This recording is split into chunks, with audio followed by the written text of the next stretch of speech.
na paka huko DRC. Kisumu mnasemaje? Kisumu mnasemaje? Kisumu mnasemaje? Kisumu mnasemaje? Asanteni sana, Mungu awabariki.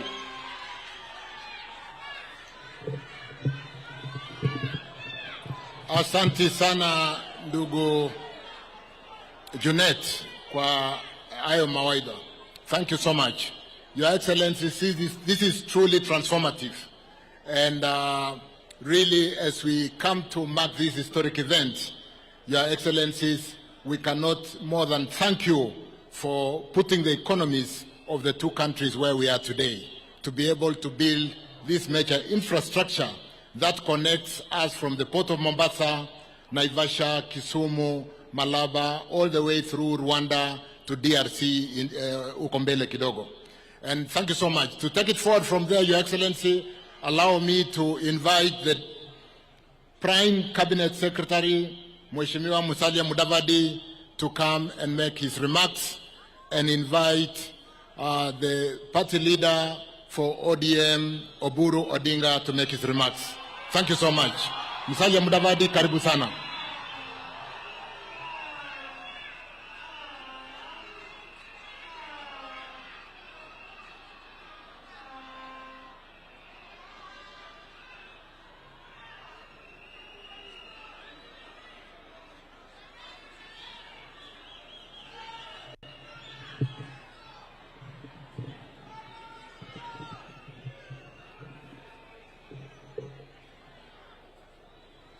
Your Excellency, the President of the Republic of Kenya, Dr. William Samoei Ruto, Your Excellency, the President of the Republic of Uganda, the Honorable Yoweri Kaguta Museveni,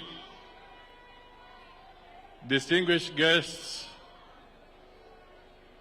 friends from Uganda, from Kenya, from the East African region, ladies and gentlemen, Your Excellency, before I say anything brief and invite you, I would seek your indulgence so that, because this is the county of Kisumu, if you will permit, just for 1 minute, to invite the governor of Kisumu County to come and acknowledge our governors here and make a very short remark.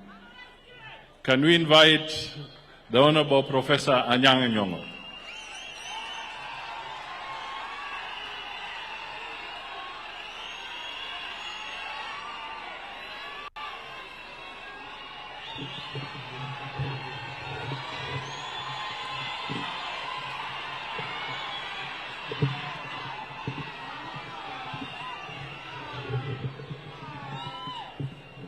Hello?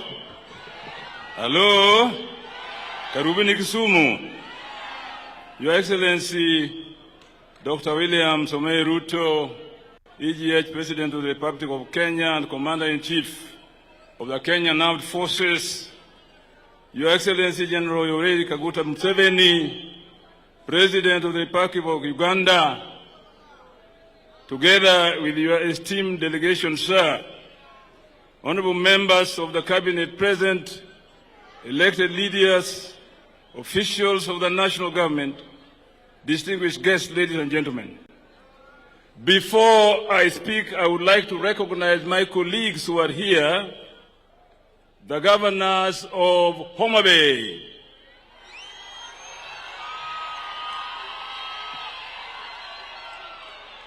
you know Mama Gladys Wanga, then the governor of Siaya, no, the governor of Migori, Honorable Dr. Ochilo Ayako, the governor of Busia, my dear friend Otuoma, Paulo. Please feel welcome to Kisumu in joining His Excellency William Samoei Ruto on this great day of opening the standard gauge railway, which will take us to Uganda and possibly to Sudan in the future. I feel blessed and privileged, ladies and gentlemen, to stand before you on an occasion as historic as today. As the host governor, allow me to extend to Your Excellency and to all our distinguished guests a very warm welcome to Kisumu County. Before I go on, Your Excellency, allow me to express my heartfelt sympathy to the families and households affected by the torrential rains yesterday in parts of Kisumu County and across Kenya. The rains were unprecedented and have had devastating impact on many communities.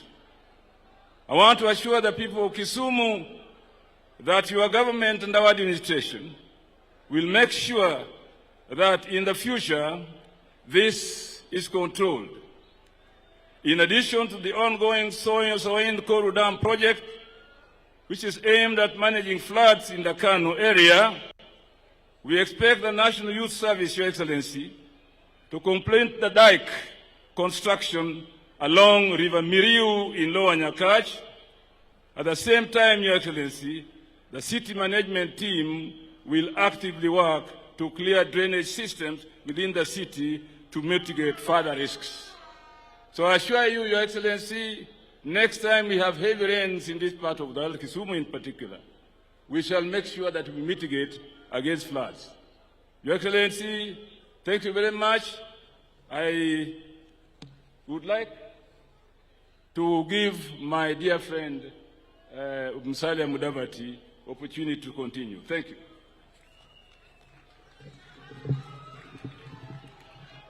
Thank you, Your Excellency.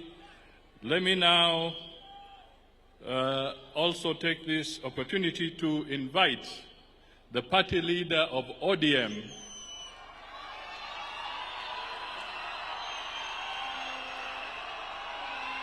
the Honorable Oburu Oginga,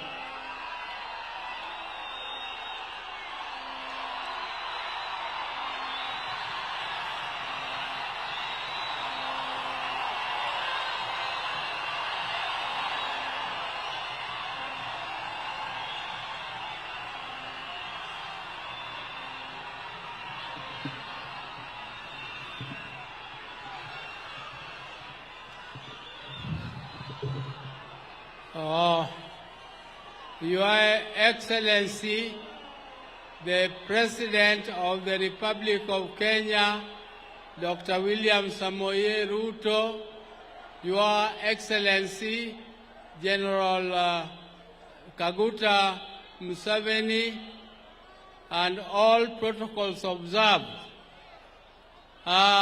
Today is a very great day. Kisumu oye! Kisumu oye!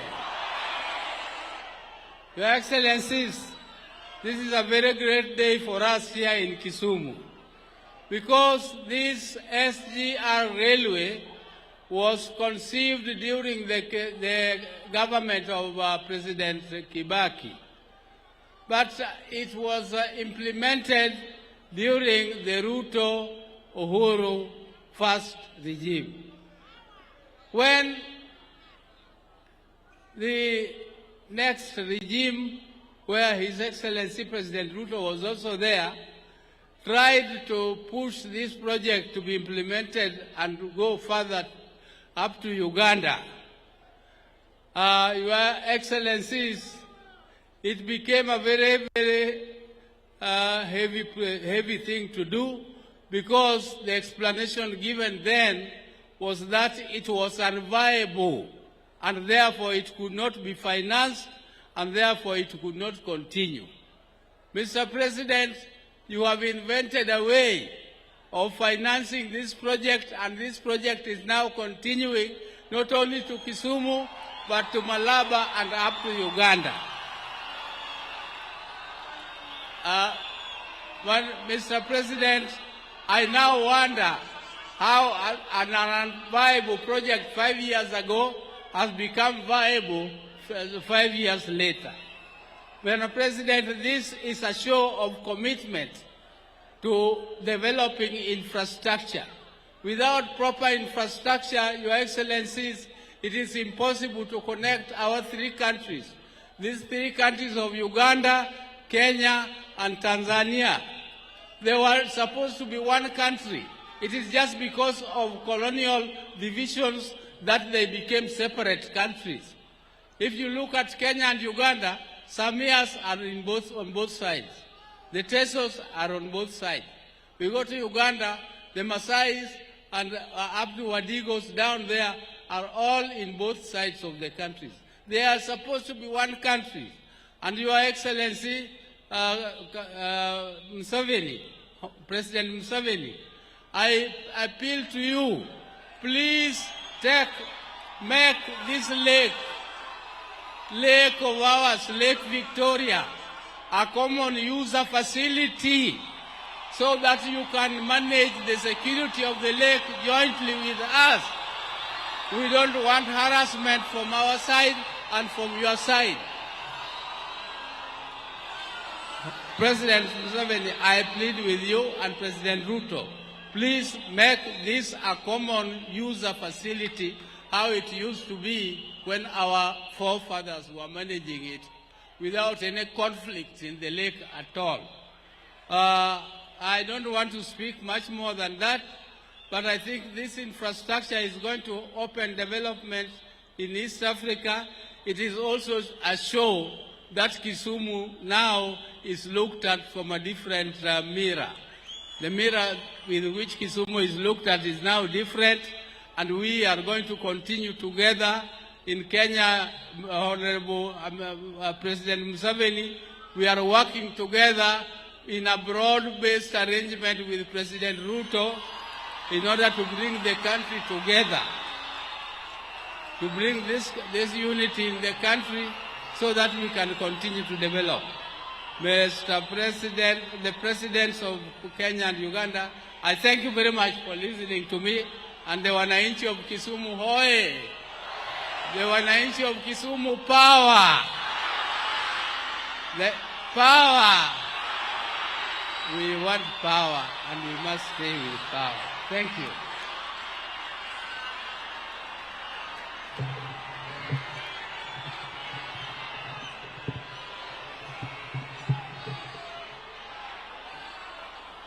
Asante sana.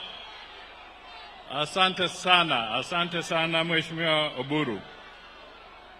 Your Excellencies, let me also acknowledge that in our midst we also have Honorable Beatrice Askul, the Minister for East African Integration in Kenya. Your Excellencies, President Yoweri Kaguta Museveni, I wish to say that we are happy to have you here as you join His Excellency President William Ruto. Your Excellency, you are now the chair of the East African Community on behalf of all the 8 countries within the community. Your Excellency, President William Ruto, you are the champion of the Africa Continental Free Trade Area on behalf of the African Union. Both of you, Your Excellencies, have a very strong passion for integration, for bringing better coordination and trade and unity and communication within the African states. And therefore, our being here is a very strong and emphatic stamp of approval for the objectives, the ideals, and the goals that you stand for. On behalf of those who are here present and those who may not be here, we extend our highest level of appreciation to both of you for leading our 2 nations and leading the people of Africa in this very important infrastructure integration program. Kwa wananchi, tafakari kwamba hii reli itabeba 4,000 tons kwa wakati moja. Yaani ni karibu lori za kontena ile 20, tani 20, lori 200 kwa safari moja. Massive haulage of cargo. Kwa hivyo nataka sasa tusimame, tupige makofi ili tumkaribishe Mheshimiwa mwenyeji wa taifa la Kenya, Mheshimiwa Rais William Ruto, achukue shukrani na tuendeleshe kutoka hapo. Wakenya hoye! Wakenya hoye! Wakenya hoye! Your Excellency. Asanteni sana. Asanteni sana. Tafadhali tunaweza keti. Thank you very much. Let's take our seats. Your Excellency, thank you. Your Excellency, President Kaguta Yoweri Museveni, President of our sister country of Uganda. Ndugu viongozi wote mliofanya hapa na mliofika siku ya leo. Jo Kisumu untie. Jo Kisumu umor. Ndugu wa Kenya hamjambo. Ladies and gentlemen, it is in moments such as this when we gather as a nation and as a region to break ground for infrastructure development that will define generations, that the destinies of our people, our cities, and our nations are shaped. History teaches us with clarity. Close to 130 years ago, along this very corridor, the British colonial administration conceived what was then known as the Uganda Railway.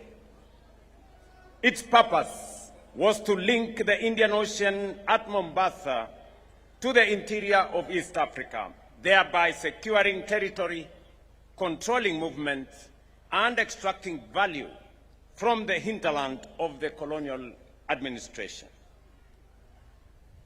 In this original design, the railway would run inland from Mombasa, pass through Nairobi and the Rift Valley, and terminate in Kisumu on the shores of Lake Victoria. From there, goods, officials, and troops would cross the lake by steamer to Uganda through Port Bell and Entebbe. But from the very beginning, the railway did more than move people and goods. It reshaped the geography of our region. Mombasa was reinforced as the gateway of trade. Machakos, once an administrative center of the British East African Protectorate, was bypassed and declined in significance because it lay off the line. And Nairobi, then a swampy, flood-prone rail depot, established in 1899, rose because it sat on the railway. Nairobi became a logistical hub, then an administrative center, and ultimately the capital of British East Africa. Without the railway, Nairobi, as we know it today, might never have existed. As the line advanced westwards to Nakuru and onward to Kisumu in 1901, it opened the Rift Valley and the Lake region to trade. Kisumu became a vital inland port, linking rail to lake transport and facilitating movement into Mombasa. But the break between rail and water proved slow, costly, and inefficient. And so the railway advanced again. Beginning in 1920, it was extended inland from Nakuru across the then so-called White Islands, reaching Eldoret in 1924, and then onward through Malaba to Tororo and Jinja, and finally to Kampala in 1931. In so doing, it became a continuous artery into the heart of the East African region. That extension reshaped our region. Eldoret emerged as an agricultural powerhouse. Jinja became an industrial center. Kampala, already the political seat of Buganda Kingdom, was elevated into a stronger administrative and commercial capital, and its influence amplified by direct access to the coast. Ladies and gentlemen, that is the lesson of history. That infrastructure development does not just connect places, it often creates them. It determines where opportunity thrives, where investment flows, and where prosperity takes root. Unfortunately, the 130-year-old meter gauge railway line that was once a lifeline of regional commerce was neglected and gradually fell into disrepair, losing both its vitality and transformative impact. Yet, even in decline, the vision of connectivity never faded. In 2008, it is in this enduring vision that brought together the late President Mwai Kibaki and His Excellency President Yoweri Museveni, who jointly laid the foundation for a modern high-capacity railway, one that would link Mombasa to Kampala with strategic branches to Kisumu in Kenya and Pakwach in Uganda. Additionally, the presidents of Kenya, Uganda, and Rwanda not only pronounced themselves on the plan to extend the standard gauge railway to Kampala, Kigali, and Juba, but also signed the SGR protocol and tripartite agreement to ensure development and management of a seamless railway system. It is therefore most fitting that our elder statesman, President Museveni, is here with us today to witness this vision taking shape. Thank you, Mzee, for your leadership, your vision, and your steadfast commitment to the unity and integration of our region. Building on that foundation, Kenya took decisive steps in 2014 by breaking ground on Phase 1A of the SGR, stretching 472 kilometers from Mombasa to Nairobi. This was later extended inland to Suswa in Narok, covering an additional 120 kilometers, further advancing the corridor towards the region's hinterland. 2 days ago, we broke ground for the extension of the SGR from Narok to Kisumu, a distance of 264 kilometers that forms Phase 2B of this railway network. That line will connect our industrial corridor in Nairobi to the agricultural heartlands of Narok, Bomet, Kericho, and Nyamira, and ultimately to Kisumu. Today, here at Kibos in Kisumu, we take yet another decisive and consequential step. We break ground on the 107-kilometer Kisumu-Malaba section of the SGR, complete nearly 1,000 kilometers seamless rail link from Mombasa to Malaba and forming a vital connection to the Malaba-Kampala line. Beyond Kenya and Uganda, this railway line will serve our partner states in the region, including Rwanda, Burundi, South Sudan, the Democratic Republic of Congo, and the Central African Republic. It is a powerful statement of regional integration, partnership, and shared ambition. Ladies and gentlemen, our region faces a clear and urgent challenge. Our economies are not generating sufficient opportunities to match the pace of our rapidly growing populations. At the same time, our businesses continue to grapple with high logistics costs that undermine competitiveness. In many cases, transport and related costs account for between 30 and 40% of the final value of goods.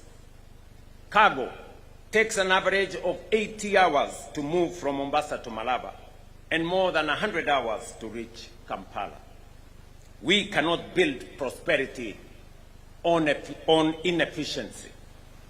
That is why we must invest in modern, efficient transport and connectivity systems, not only as transport, but also as economic hubs. Along this Mombasa-Malaba corridor, we will promote the development of industrial parks, logistics hubs, and commercial centers driven by private sector investment and anchored in regional trade. Right here in Kibos, there will be a special economic zone connected to this SGR. In Busia, there will be another special economic zone connected to this SGR. This is a proven model, one that has delivered rapid transformation by aligning infrastructure with industry, trade, and investment. And we have already seen what this investment can deliver. Over the past 8 years, the SGR has transported more than 15 million passengers and over 45 million tons of freight. It has reduced transport costs, improved efficiency, and contributed significantly to growth of our economy. With this expansion, we expect even greater impact. Freight costs are projected to decline by at least 40% at a ton for every kilometer, while transit times for freight will reduce by nearly 30%. The share of cargo moved by rail will increase, easing pressure on our roads and reducing wear and tear.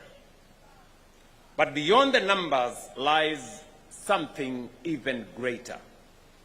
This railway will connect farmers to markets. It will move livestock and farm produce from our hinterland to Nairobi and onward to Mombasa for export. Tea from Western Kenya, Kericho, and other towns. Dairy from Bomet and other regions in Narok. Grains from Rift Valley. And of course, fish from Lake Victoria will reach markets faster and much more efficiently. It will power industrial growth along the corridor, from Nairobi to Naivasha to Kisumu and beyond. Enable businesses to access inputs more efficiently and affordably and reaching wider markets. It will create opportunities for our young people across construction, logistics, manufacturing, and services sectors, giving them a stake in the growth of our region. Above all, this railway will bring life to our long-held aspiration for true regional integration, for which Your Excellency President Museveni, as the chair of our East African Community region now, I promise and pledge to work with you as the champion of integration in our continent, that the vision of an East Africa that is integrated, that is united and works together becomes a reality in this generation.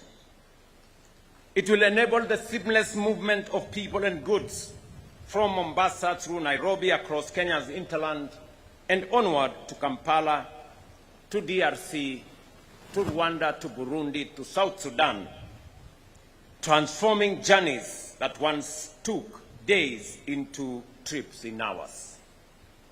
Ladies and gentlemen, if the railway of the past century shaped the character of our region, then the railway we build today must define its future. Some 100 years from now, when future generations look back on this moment, let them see it as a turning point, the moment when we laid the foundation for their prosperity, strengthening the bonds of regional integration, and setting in motion a new era of growth, of dignity, and shared opportunity for our region, our countries, and our continent. Let me say this in conclusion. I remember very well when our late Prime Minister Raila Odinga was appointed the Africa Union High Representative on matters infrastructure.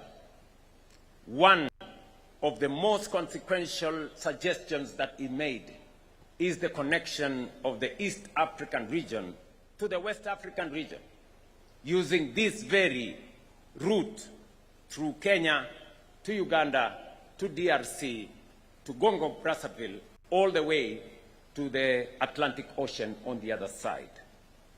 I am confident that wherever he is proud of this moment, that finally what he envisioned as representative of the AU of connecting our region is finally underway right here in Kisumu, onward to Uganda.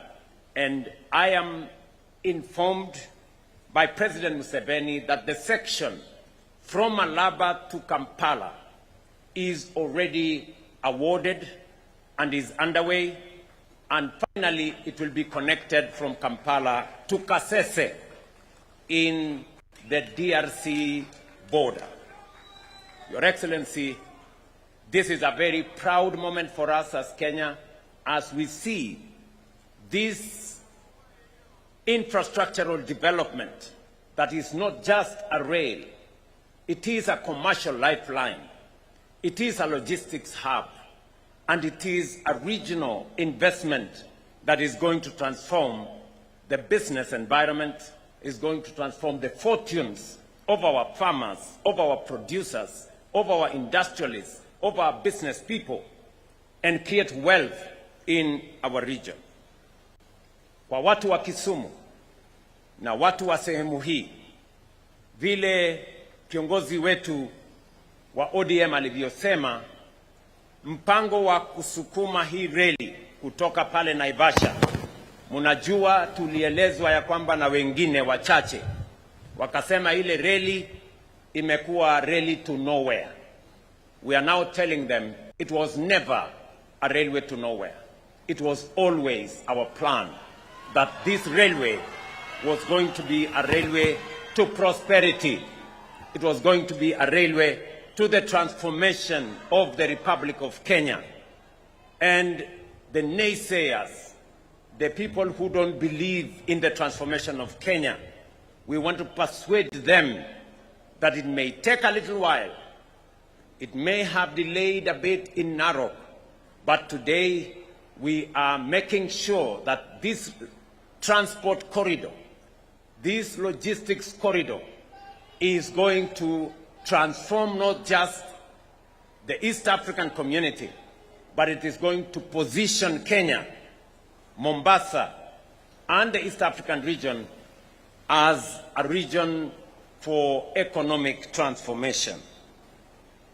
Let me also say, while right here in Kisumu, that here in Kibos, we are going to set aside 1,000 acres to build a special economic zone that is going to be connected to this SGR.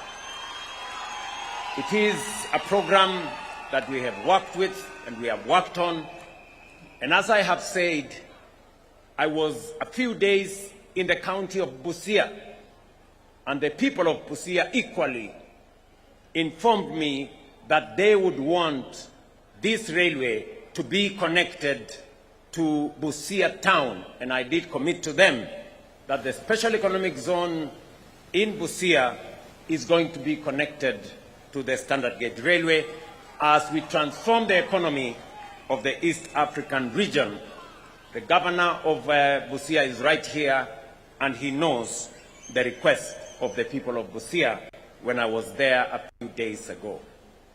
Ladies and gentlemen, this is not the only piece of infrastructure that we are undertaking in Kenya. We are at the moment constructing 6,000 kilometers of new tarmac in different places in Kenya. This evening, I will be launching such one road in Holo to Alela as part of connecting Kenya. We are also undertaking transformation in our electricity generation and distribution. We are also undertaking the transformation of our education sector, hiring more teachers, funding more students, building more classrooms, and aligning our education with the needs of the 21st century. We are also reforming and transforming our health delivery systems to make them much more robust, include more citizens, and universalize access to health as is required of us by our Constitution. The transformation of Kenya is underway in many areas, as has been acknowledged by even those who don't agree with us. The railway is now underway. The Mau Summit Rironi Road is underway. The Jomo Kenyatta International Airport shortly will be underway. We have concluded the building of Talanta. We are on course building a new modern conference facility at Bomas of Kenya, and on and on and on. Even the naysayers, even those who never believed in what we are doing, those who said nothing was happening, today they confess with their own mouths that indeed Kenya is undergoing transformation. No wonder it is said that God will change your enemies to work for you. And I'm sure they are working for us. Mimi nawaeleza ndugu zangu watu wa Kisumu, mimi niko hapa leo, nitakuwa hapa kesho, nitakuwa hapa kesho kutwa.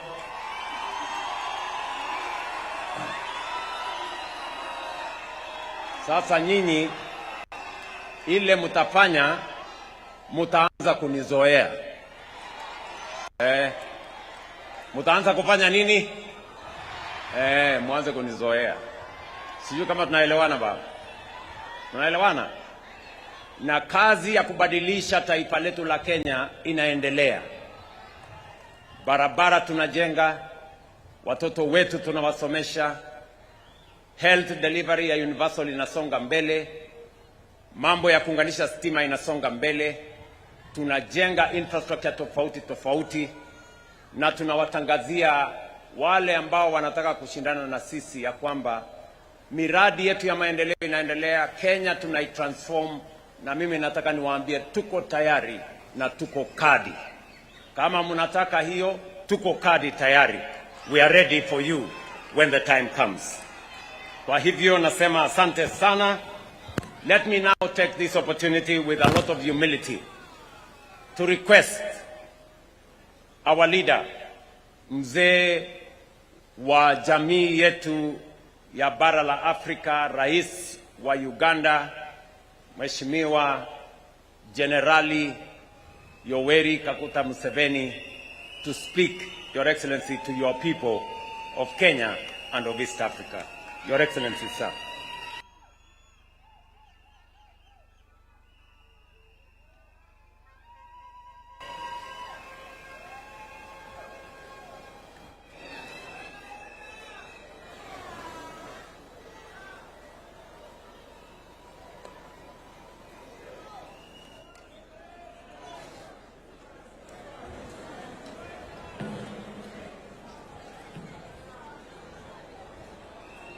Habari watu wa Kisumu.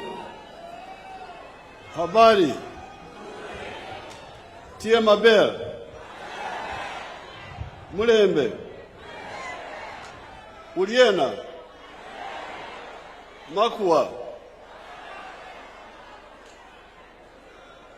Your Excellency President Ruto, President of the Republic of Kenya, mawaziri wote na watu wa Kisumu na Kenya, we are here to do a very important job. This is kutema extinde, meaning to break the ground. To break the ground for the railway from Kisumu to Malaba,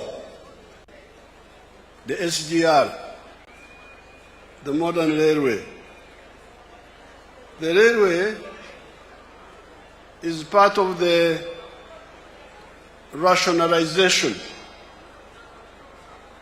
Hilo jambo la Kiingereza rationalization linamaanisha kuweka vitu barabara zaidi.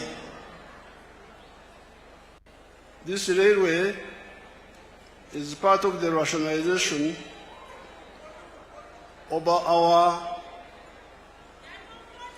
transport system, especially on the Uganda side, which is irrational and wasteful. Sauti, I'm scared. Hello?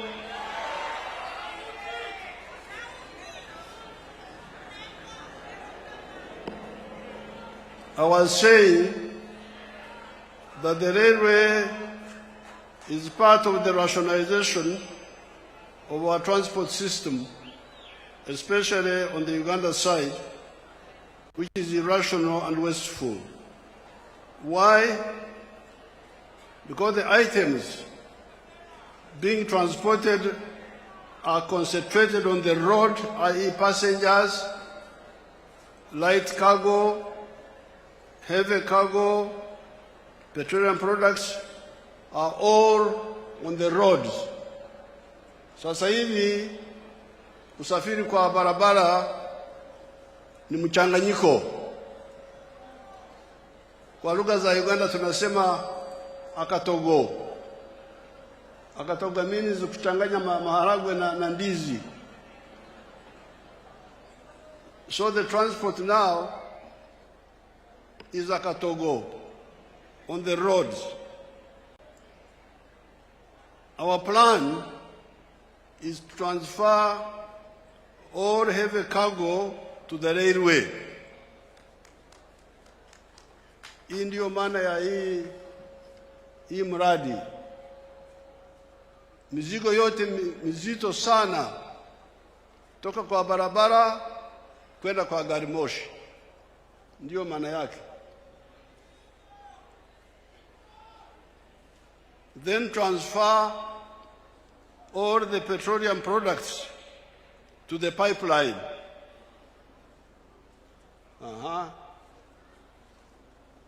Gari za mafuta kwa barabara ni hatari kwa maisha, tena zinaharibu barabara na zinaleta ajali. So heavy cargo kwenda kwa gari moshi, mafuta kwenda kwa pipeline. The railway can combine also water transport.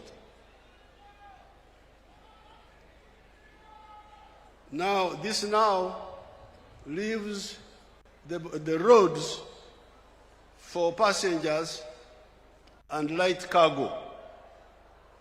This is the whole plan. Kutoa uharibifu na gharama kali kwa usafirishaji mizigo mizito kwenda kwa gari moshi. Mambo ya vitu vyote vya mafuta kwa pipeline. Hiyo inamaanisha nini? Kwa barabara tumeacha wasafiri, watu pamoja na mizigo maridadi.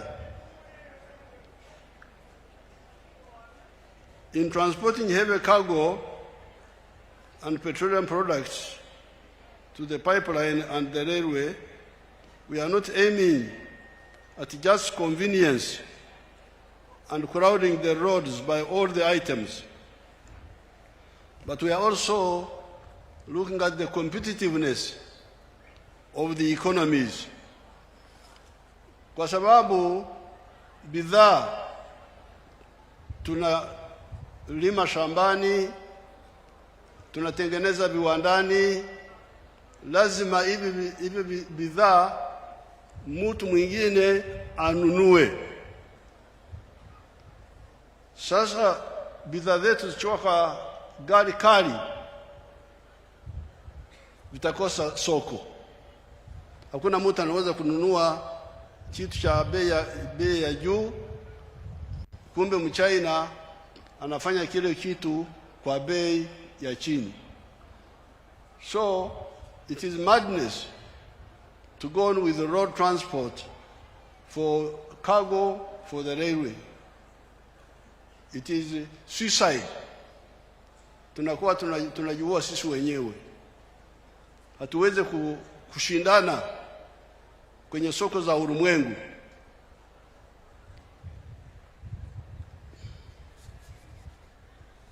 For Africa to survive, we have to not only produce products of high quality, but also affordable in terms of costs. Bidhaa zetu kutoka viwandani, kutoka shambani, lazima viwe kwenye hali nzuri, lakini vile vile kwenye gharama, kwenye low prices, gharama ya chini. According to our experience, the high cost pushers for raw materials, manufactured goods,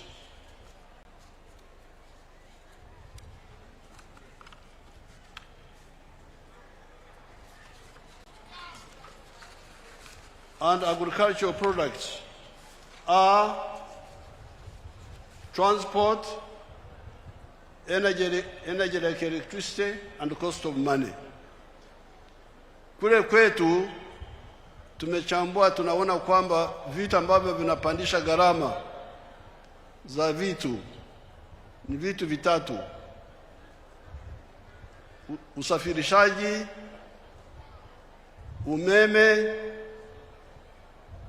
na mikopo kwenye bank. Kama unataka uchumi wako uendelee, lazima uangalie haya mambo matatu. Lazima gharama ya usafiri iwe ya chini, gharama ya umeme iwe ya chini. Umeme kwa night clubs sijari kama uko juu. If the electricity for night clubs is high, yule ambaye ataka kwenda kwenye night club aache. Lakini umeme kwa kiwanda lazima uwe chini. So these are the three cost and the cost of money borrowed in banks. That's why Africa has been import-oriented. If you go to a bank, commercial bank, and you borrow money which is 20% interest, how will you manage to manufacture goods? How will you manage? Lakini uchenda Uchina na kuleta nywele za watu ambao walikufa zamani, na kuleta perfumes, unazuuza hapa kwa gari kali, you will pay back the loan from the bank. But the manufacturer will not manage. So this is really part of the liberation movement. If Africa does not address these, we shall be outpriced and our goods will not be competitive even within Africa. Even within Africa. This is now where the railway transport, water transport, the pipeline of petroleum products, and government-owned banks come in. That's why in Uganda, we privatized some banks, but we kept Uganda Development Bank under the government, the Housing Bank, Post Bank, and some other banks. Because we want banks which are not looking for high profits. We want banks which are looking for cost recovery and a modest profit, but mainly service delivery. Transformation, which His Excellency President Ruto was talking about. These banks, if they are government-owned, will not be looking for high profits. They will be looking at cost recovery, and moderate profits. They will give us what we need: low cost of transport, low cost of money, and low cost of electricity. The private sector can come in, but the government needs to agree with them about the prices that they charge. Our experience is that in these three crucial areas, especially the railway and electricity, for the banks, we kept our banks, government banks, to fund manufacturing. So if you want to go to commercial bank, wakuibie huko kwenda, you have no problem. But for manufacturing, UDB, Uganda Development Bank. But for the railway,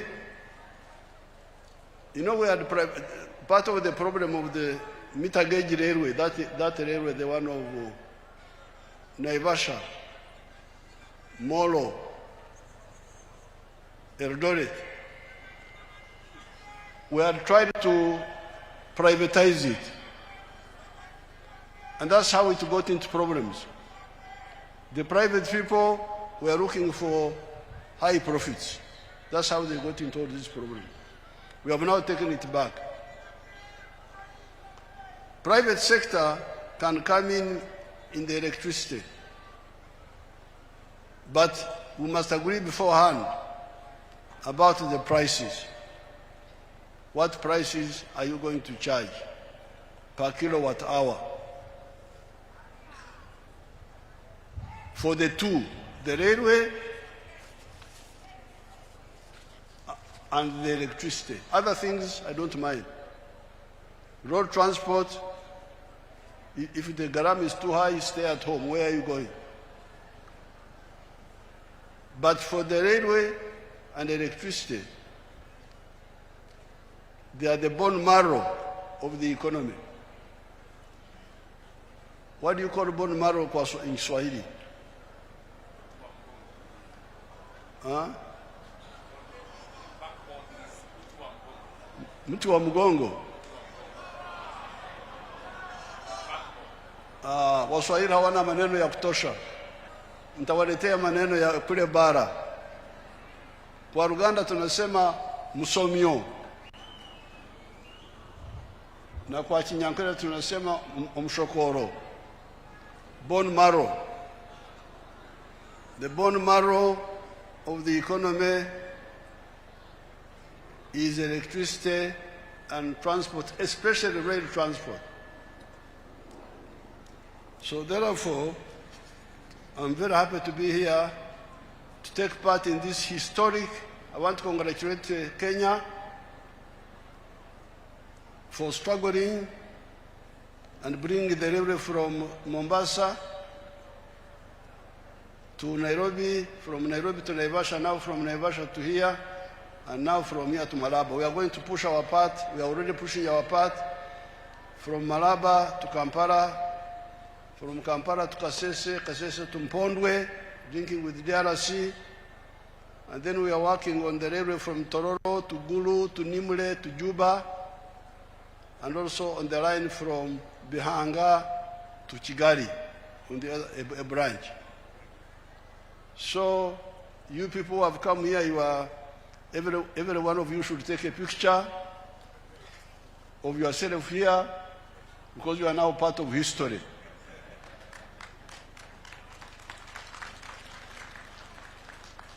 Future generations will say, my grandmother was also here when Africa was waking up.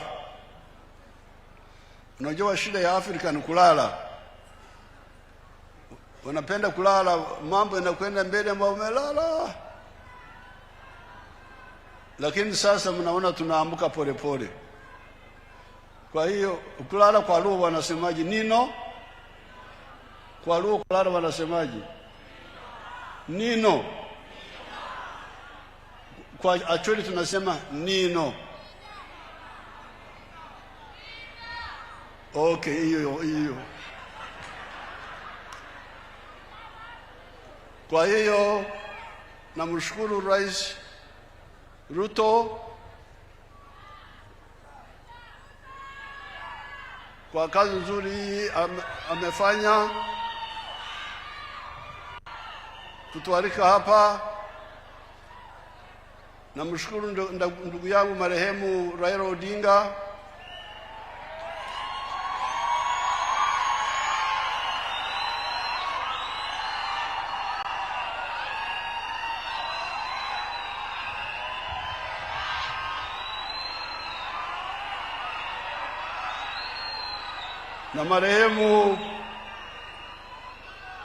na marehemu Mwai Kibaki walishughulika sana kuleta reli kutoka Mombasa, na Rais Uhuru, wote wametoa mchango kwa kusukuma project hii. So I congratulate His Excellency Ruto and the people of Kenya, and I am really happy, very happy with you. Thank you so much. Mungu awabariki.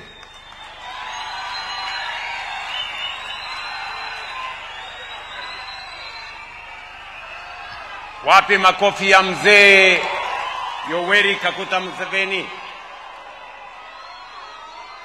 Mheshimiwa Rais, let's take our seats briefly. Sisi kama Wakenya tunakushukuru sana. Vile umesema jambo hili la reli, standard gauge railway, ilianza pale nyuma kati yako wewe na Rais Mwai Kibaki wa Kenya, rais wa 3 wa Jamhuri ya Kenya. Section tulioanzisha na serikali ya Jubilee tukiongozwa na Uhuru Kenyatta ikakuja mpaka Nairobi, ikatoka Nairobi tukasongesha tena ikafika mpaka pale Narok, na juzi sasa tulianzisha kutoka Narok ifike hapa iende Malaba, na tunakushukuru sana mzee ya kwamba hiyo reli kama ingeishia pale Malaba haingekuwa ya maana zaidi.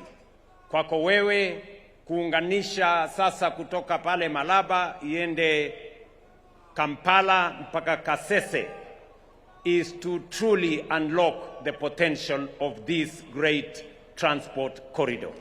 Na tunasema asante sana. Tunakushukuru pia mzee kwa sababu wakati uliniuliza kuhusu mambo ya pipeline na ulikuwa umeniuliza ya kwamba serikali ya Uganda ingependa kununua 50% ya hiyo pipeline, nilikuuliza kwa heshima tuanze kidogo kidogo. Sasa Uganda iko na 21% of our pipeline. I know you had requested us that you wanted to buy a bigger stake in that pipeline because 40% of the product being transported by Kenya Pipeline actually is destined for Uganda. And therefore, you were right to have at least up to 40% of that pipeline. But Mzee, thank you very much for agreeing with me that we do it in stages, because there were many other interested parties in securing a stake at the pipeline. And it is because it is one of the most important transport infrastructure for our fuel products. We know subsequently we are going to extend the line to Uganda and to South Sudan and to DRC as we seek to do what you have just said, to reduce the cost of transport and the cost of logistics in our region. Pia umetueleza mzee hapa ya kwamba shida ya bara letu la Afrika ni kulala. Na sasa umesema tumeanza kuamuka. Sisi Kenya tuliamuka zamani, bado tuko na wachache bado wanalala. Na tumewaambia wawache kulala kiholela hadharani. Na nafikiri umekuja kutusaidia mzee kuwaeleza wale wawache kulala. Na tunataka tushirikiane ndio tuende mbele pamoja, ndio taifa letu la Kenya tukiungana na ndugu zetu wa Tanzania na Uganda tuweze kusababisha transformation ya uchumi zetu, tupate nafasi ya kupanua uchumi, kupanua nafasi za ajira, kutengeneza mali, tupunguze umaskini na tuhakikisha kwamba tuna utajiri wa kutosha katika taifa zetu tatu na bara letu la Afrika. Ndugu zangu, nataka niseme asante sana kwa kuja kwenu hapa. Nimeona viongozi kutoka sehemu mbalimbali na wananchi wa hapa Kisumu. Mumekuwa ni watu wangwana sana. Sijaona Kisumu ikiwa na ungwana kiasi hii. Nasema Kisumu pongezi. Kisumu hoye!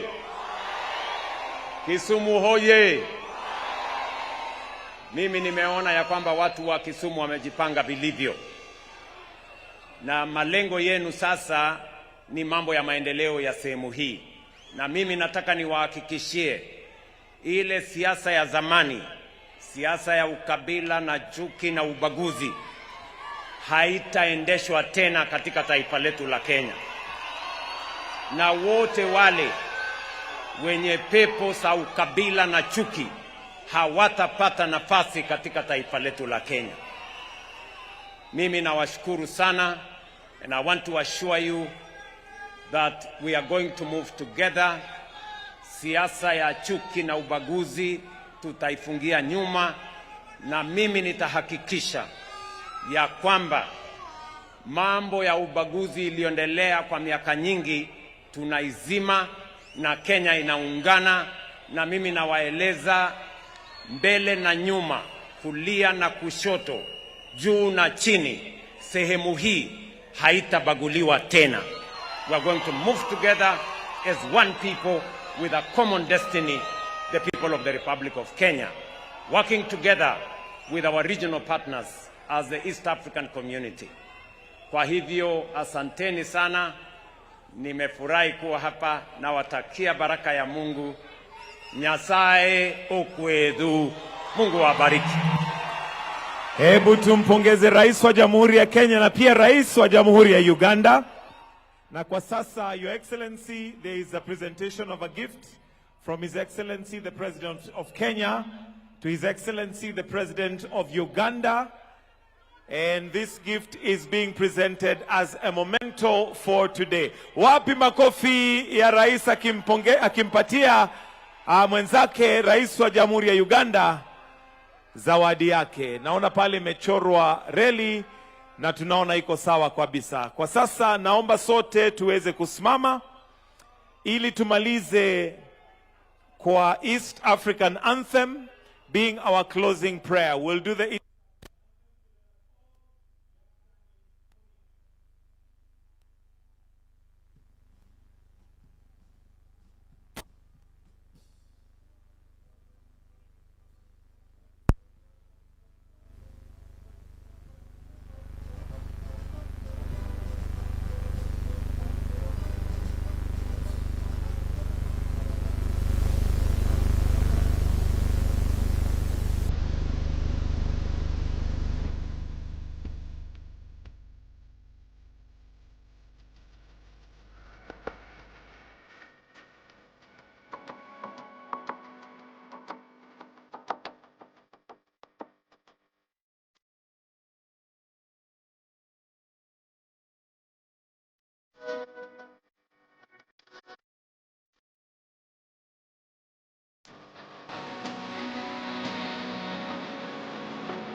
Thank you.